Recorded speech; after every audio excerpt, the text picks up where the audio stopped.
Oke, halo guys, welcome back ke acara ini. Nama saya Gamda Priscilla dan saya akan menjadi MC kalian hari ini. Oke, jadi hari ini tanggal 1 Februari 2022. Jadi hari ini Chinese New Year, yeay! Happy Chinese New Year buat semuanya yang lagi ngerayain. Jadi besok adalah tanggal 2, yeay, 2 Februari 2022. Apa yang terjadi?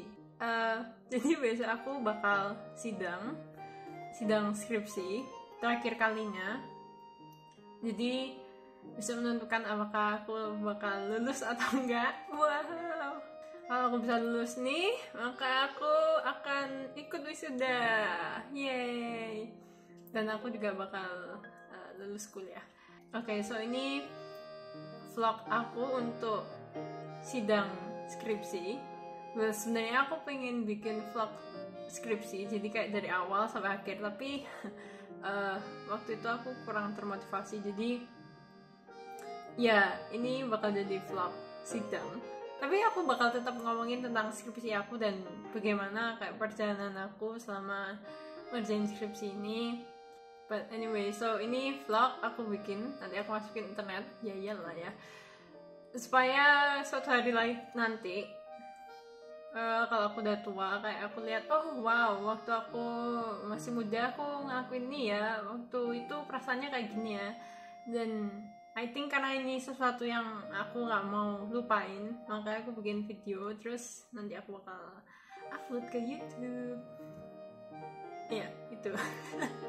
Well, anyway, karena ini udah hari terakhir, ya hari sebelum H-1 sebelum sidang, ya, barusan aku udah nyantain presentasi supaya nggak kelebihan waktu presentasinya. Kalau nggak tahu ya tempat lain, kalau aku di sana aku harus maksimal 15 menit, nggak boleh lebih, dan ya kurang lebihnya cuman kayak 1 menit gitu, antara 14 menit atau 16 menit, tapi nggak boleh lebih dari itu supaya bisa nilainya bagus. Nah itu, terus aku juga baru sadar ternyata aku nemuin banyak kesalahan juga di skripsi aku yang barusan, yang udah aku kumpulin kemarin. Jadi ya aku revisi, tapi nanti harus revisi lagi lah ya. Oke, so aku mau nunjukin kalian skripsi aku kayak apa sih, terus bagaimana aku selama ini ngerjainnya. Oke, so bagi teman-teman yang belum tahu atau nggak tahu, sekarang tuh anak matematika sama fisika I think itu hampir semuanya pakai yang namanya LaTeX. Jadi LaTeX tuh sebuah aplikasi kayak Microsoft Word yang digunain untuk nulis catatan atau skripsi atau tugas akhir gitu. Nah, kenapa kok LaTeX? Karena ini itu mempermudah hidup kita. Nah, kalau di Microsoft kita itu bakal susah banget bikin rumus, sedangkan di LaTeX ini kita bisa langsung kayak nulis coding gitu lah. Jadi kita ini nulis seperti di Microsoft tapi pakai coding. Misalnya di bab 1 ini aku punya persamaan kayak gini, seperti ini. Nah ini tuh cuman dengan persamaan kayak gini, gampang banget ya. Jadi nggak susah, kalau kamu udah ngerti gimana cara kerjanya, nggak susah sama sekali. Nah jadi skripsi aku ini judulnya atau topiknya itu tentang analisis bifurkasi Hopf transkritikal pada model penyebaran HIV-1. Oke, ini mungkin cukup berat bagi yang nggak pernah dengar apa itu bifurkasi. Nggak usah pikirin Hopf transkritikalnya, pokoknya fokus dulu ke bifurkasi. Aku bakal jelasin. Jadi bifurkasi itu perubahan pergerakan dinamik sistem, itu aja gampangnya. Nah, aku bakal jelasin pakai analogi. Oke, contohnya aku punya sistem gitu ya, sistem yang punya 2 puncak 1 lembah kayak gini. Oke, ini nggak bagus tapi nggak apa-apa. Terus bayangin ada bola gitu ya, bola. Kalian tuh bisa taruh bola ini di mana aja, mau di sini kayak, mau di sini, mau di sini, mau di sini, mau di sini, terserah. Tapi pasti semuanya itu arahnya, jadi geraknya itu pasti ke suatu titik di sini gitu. Jadi semuanya itu bakal turun ke sini. Nah, yang arah panah merah-merah ini tuh pergerakan sistemnya. Jadi kita misalkan seperti itu. Terus misalnya nih, bayangin terjadi suatu gempa gitu. Gempa, terus habis itu salah satu puncaknya itu hilang. Jadi sekarang puncaknya kayak gini. Jadi turun ke bawah gitu. Harusnya kan ada satu sini, dia hilang. Turun ke bawah. Nah, yang terjadi adalah pergerakan sistemnya itu sekarang berubah. Udah nggak kayak gini, tapi bisa aja kayak gini gitu. Nah, ini bolanya kan pasti kalau kamu jatuhin kan nggak cuma berhenti satu titik aja, tapi pasti bakal gitu. Nah, perubahan dari yang tadi, yang sistem tadi, terus setelah gempa jadinya kayak gini, itu yang namanya bifurkasi. Gampangnya sih gitu ya, itu analoginya. Nah, sekarang kenapa kok aku pilihnya tentang virus HIV/AIDS? Nah, alasan kenapa aku pilih memodelkan HIV itu karena AIDS itu penyakitnya ya, HIV itu nama virusnya. AIDS ini masih belum dapat ditemukan. Jadi biasanya virus HIV itu bakal pura-pura sembunyi gitu lah dalam tubuhnya kita. Makanya pengobatannya itu nggak gampang. Nah, dengan kita bisa modelkan pergerakan virusnya di dalam tubuh, maka kita itu bisa ngelihat kalau misalnya dikasih pengobatan yang seperti ini, nanti ternyata virusnya atau konsentrasi sel dalam tubuh kita itu seperti gini gitu. Nah, jadi dengan membuat pemodelan, kita bisa paham apa yang harus kita lakukan, pengobatan apa yang harus kita berikan supaya virus ini bisa mati. Nah, sayangnya pemodelanku ini masih yang pemodelan sederhana, jadi bukan yang advance gitu ya.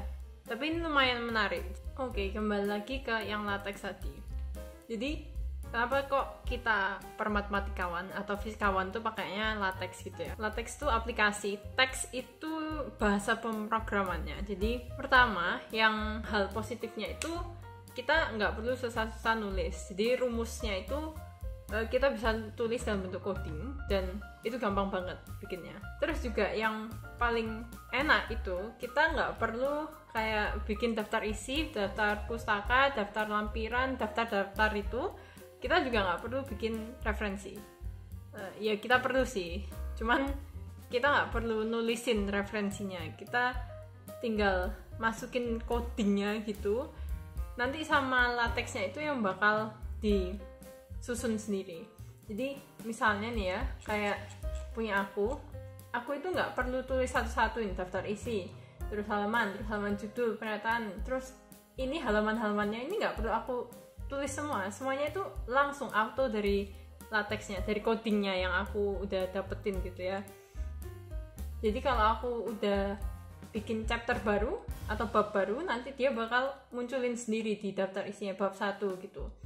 Terus nanti kalau aku bikin subbabnya, nulis subbab, contohnya kayak bab 1 ini chapter pendahuluan, bab 1 muncul di sini.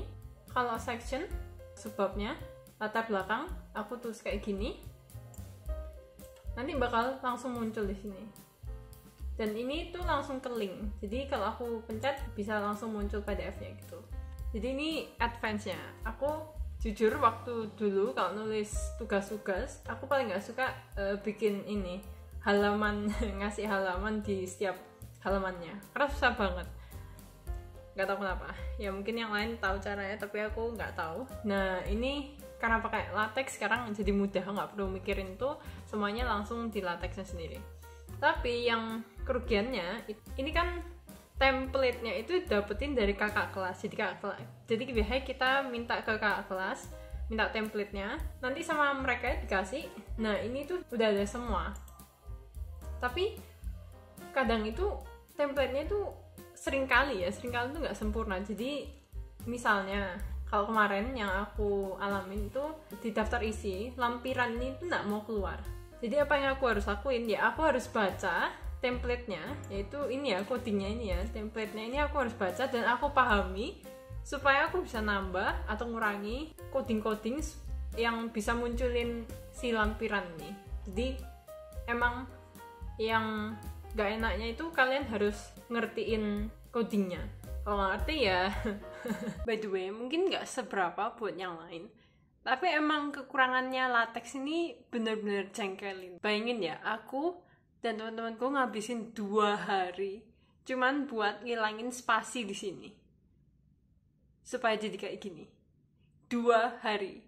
Sedangkan kalau di Microsoft Word aku tinggal langsung selesai. Anyway, back to the video.